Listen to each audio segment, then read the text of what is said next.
There's a kind of love that doesn't end when the heart stops beating. This is one of those stories.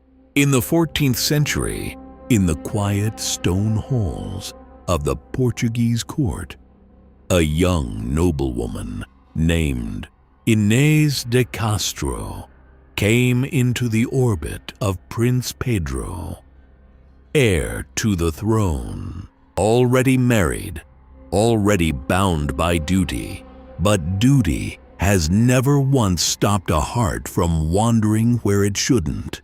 They fell for each other anyway, quietly, dangerously.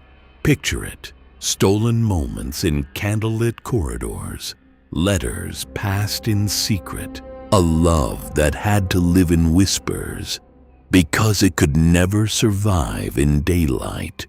When Pedro's wife died, he didn't marry again for the crown, for alliances, for anything practical. He stayed with Inês. Some say they married in secret, hidden even from his own father.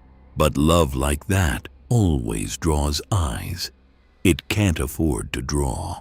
King Afonso III saw only danger, a foreign woman with too much influence over the future king, a bloodline that threatened the throne's careful architecture.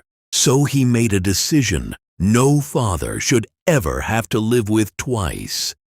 He ordered her death. They came for her while Pedro was away.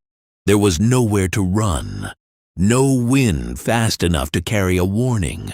She was killed in front of her own children, the ones she'd had with the man she loved, the man who wasn't there to stop it, who would spend the rest of his life unable to forgive himself for that absence.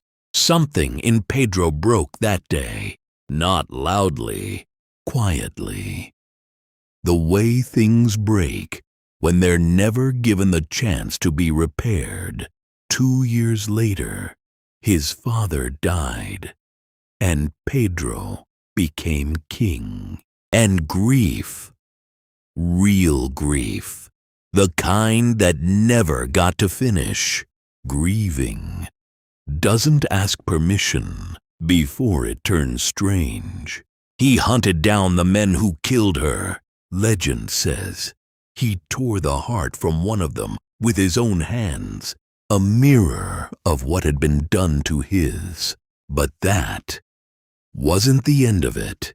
He had Inês exhumed, her body, years in the earth, brought back into the light. He dressed her in royal robes, placed a crown on her skull, sat her on the throne beside him, and then he forced every noble in his court to walk forward, one by one, and kiss her decayed hand, swearing loyalty to her as their queen, as if death itself hadn't dared take her from her place beside him. It wasn't madness, not really. It was a man trying to undo a wound that could never be undone, trying to make the world acknowledge, even now, even like this, that she had been loved, that she still was.